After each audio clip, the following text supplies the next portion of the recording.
وہ لوگ کہ جو اللہ کو یاد رکھتے ہیں، اللہ کا ذکر کرتے ہیں، کھڑے ہوئے بھی، بیٹھے ہوئے بھی، اور اپنے پہلوؤں کے بل یعنی لیٹے ہوئے۔ اب ان تین کے سوا تو کوئی پوزیشن انسان کی نہیں ہے، اسی کا نام ہے دوام ذکر۔ اور اس کے ساتھ اگر وہ تفکر کرتے ہیں تو ان کا فکر اگلی منزل تک پہنچتا ہے۔ میں اس پر زیادہ بحث اس وقت نہیں کروں گا۔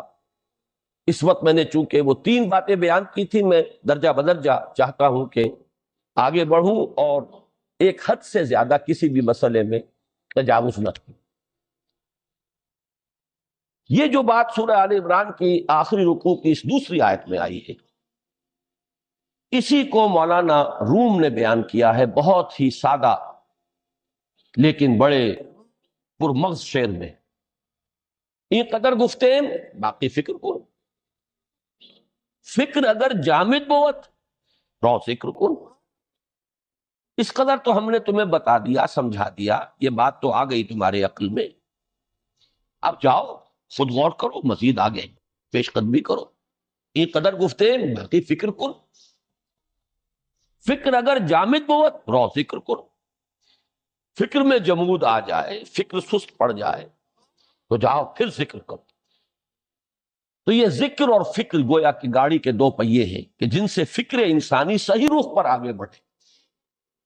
اگر یہ ذکر ساتھ نہیں رہے گا تو فکر انسانی کج ہو جائے، تاثریا میرا دیوار کج۔ پھر وہ فکر جو ہے وہ بلندی کو کتنے ہی پہنچ جائے لیکن وہ ٹیڑھی بلندی ہوگی، وہ صراط مستقیم پر پیش قدمی کرنے والا فکر نہیں ہوگا۔ اسی کو علامہ اقبال نے اپنے دو اشعار میں، چونکہ انہوں نے مولانا روم کو اپنا پیر بھی تسلیم کیا ہے، مرشد رومی، تو یہ فکر جو ہے، یہ خیال جو مولانا روم نے پیش کیا، اسی کو علامہ اقبال نے دو اشعار میں میں سمجھتا ہوں کہ مزید شکوہ کے ساتھ، مزید خوبصورت اور حسین انداز میں پیش کیا ہے۔ جز بقرآن زے غمی روباہی است، فقر قرآن اصل شاہنشاہی است۔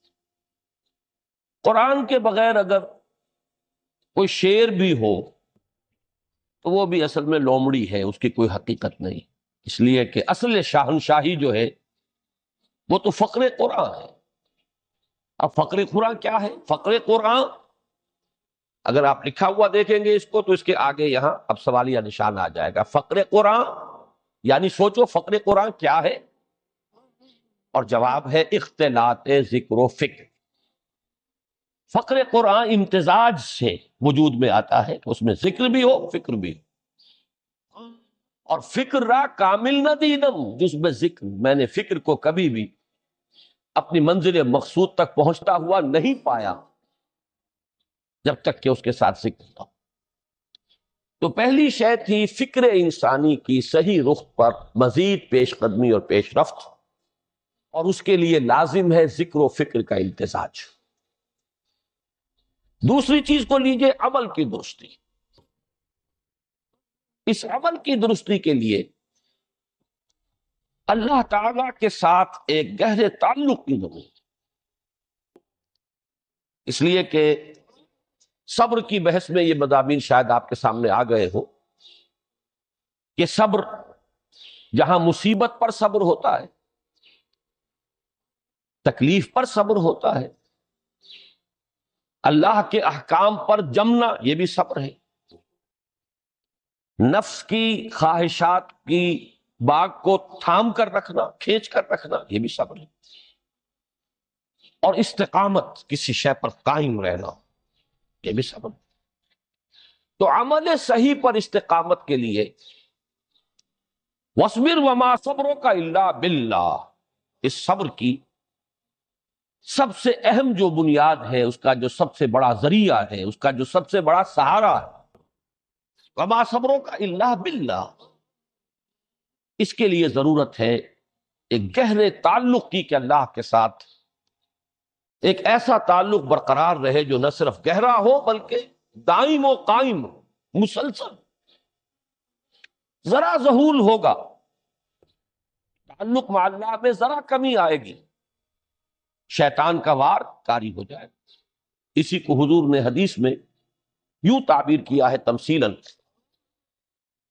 کہ جو دل اللہ کی یاد سے غافل ہے اس پر فارسی کا وہ مقولہ بھی ہے کہ خانہ خالی را دیو میں گیرت، گھر خالی رہے تو جنات اس پر دیو جو ہے آ کر قبضہ جما لیتے ہیں۔ تو خانہ قلب جو ہے اگر یاد خدا بندی سے خالی ہو گیا تو شیطان ابلیس لعین اپنی تھوتنی ٹکا دیتا ہے۔ یہ لفظ آتا ہے سور کے منہ کے لیے تھوتنی، جس طرح اس کا نکلا ہوا سا منہ ہوتا ہے آگے، تو یہ لفظ استعمال کیا گیا کہ وہ اپنی تھوتنی انسان کے دل پر جما کر اور پھوکے مارنی شروع کر دیتا ہے۔ تو شیطان کو موقع ہی تب ملتا ہے جب انسان کے تعلق مع اللہ کے اندر کمی، وہ خانہ بالکل خالی ہو گیا ہو یا اتنا ضعیف ہو گیا ہو کہ کل عدم ہو جائے، گویا کہ نہیں۔ تیسری چیز کی طرف آئیے، روحانی ترقی۔ روحانی ترقی کے لیے میں ایک اصطلاح کے سامنے لا رہا ہوں، اس سے مراد کیا ہے؟ روحانی ترقی کے لیے ہماری دینی اصطلاح ہے تقرب الی اللہ، اللہ سے قریب تر ہوتے چلے جانا۔ اس پر میرا ایک کتاب چھپی ہے، تقرب الی اللہ کے دو مدارج، دو درجے، جو در حقیقت ایک حدیث نبوی علیہ الصلوۃ والسلام ہی پر مبنی ہے کہ حضور نے ایک درجہ قرار دیا ہے تقرب بالفرائض، فرائض کے ذریعے سے انسان اللہ کا قرب حاصل کرے۔ ایک ہے تقرب بالنوافل، نوافل کے ذریعے سے اللہ کا قرب حاصل کرے۔ ان میں کیا نسبت و تناسب ہے، اہمیت کے اعتبار سے کون بڑھ کر ہے، بلندی کے اعتبار سے کون بڑھ کر ہے، یہ تمام مسائل میں نے اپنی اس تقریر میں بیان کیے تھے جو اس کتاب سے شائع ہوئی ہے۔ اس وقت میں اس کی تفصیل میں نہیں جا رہا، صرف یہ تذکرہ اس لیے کر رہا ہوں کہ جن کو بھی خواہش ہو جائے وہ اس کا مطالعہ کرے۔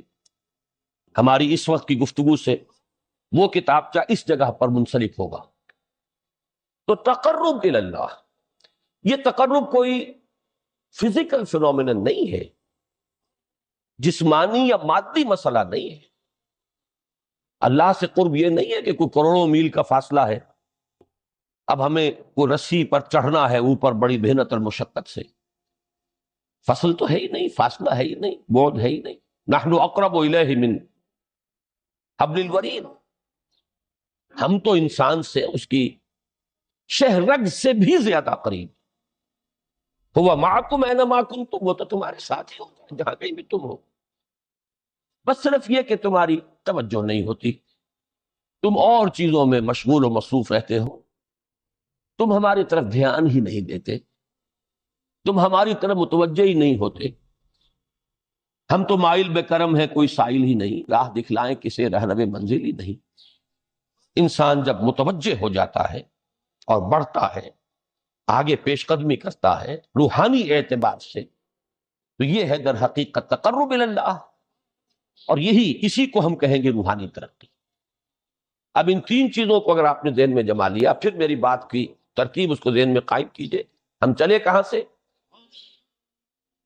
کہ دین کے ساتھ اصل مناسبت فلسفے کی نہیں، حکمت کی۔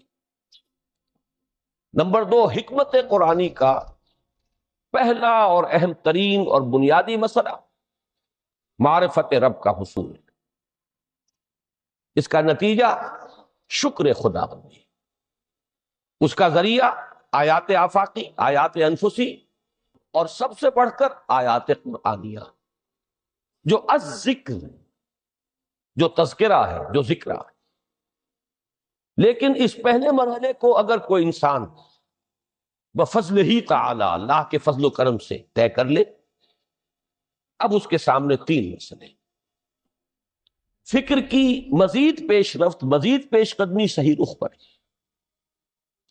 اس کے لیے ذکر اور فکر دونوں کا امتزاج لازمی۔ فقر قرآن اختلاط ذکر و فکر، الذین یذکرون اللہ قیاما وقعودا وعلی جنوبہم ویتفکرون فی خلق السماوات۔ دوسری شے عمل کا درست رہنا، نہ افراط و تفریط ہو، عدم توازن ہو، نہ انسان نفس سے مغلوب ہو جائے، نہ انسان جذبات کی رو میں اندھا ہو جائے، نہ انسان ماحول سے مرعوب ہو کر متاثر ہو، صحیح رخ پر اس کا عمل۔ نمبر 3، روحانی ترقی، جو اصل حاصل ہے، جو اصل مقصود ہے۔ نمبر 2 چیز کے لیے تعلق مع اللہ ضروری، نمبر 3 کے لیے تقرب الی اللہ۔ اب غور کیجئے، ان تینوں چیزوں کا بڑا گہرا تعلق ہے نماز کے ساتھ۔ ان تینوں کے لیے ستون کی حیثیت نماز کو ہے۔ لہذا ایمان کے بعد یا معرفت رب کے بعد حکمت دین کا اہم ترین مسئلہ نماز، صلاۃ۔ اس لیے کہ ایک طرف یہ انسان کو اللہ کے ساتھ ایک گہرے تعلق کا ذریعہ فراہم کرتی ہے، اپنے تمام مصروفیات میں سے، ان مشغولیتوں میں جن میں گم ہونے کا خدشہ ہوتا ہے، نکلو۔ 24 گھنٹے کے معمولات میں سے کم 5 مرتبہ تو لازماً نکلو، اور اپنے آپ کو ذرا، اپنے حواس کو بھی، اپنی باطنی کیفیات کو بھی ذرا تازہ کرو۔ اگر کوئی گندگی، نجاست، کسی طرح کی ناپاکی کا کوئی معاملہ ہے، طہارت حاصل۔ طہارت سے تمہارے اندر روح کو بھی بالیدگی ہوگی، تمہارے حواس بھی تازہ ہوں گے، تم گویا کہ بحیثیت کل تمہاری ہستی چاق و چوبند ہو جائے گی۔ وہ کسل، وہ سستیاں، وہ جو ایک کثافتیں ہوتی ہیں، ان سب سے نجات حاصل کرو۔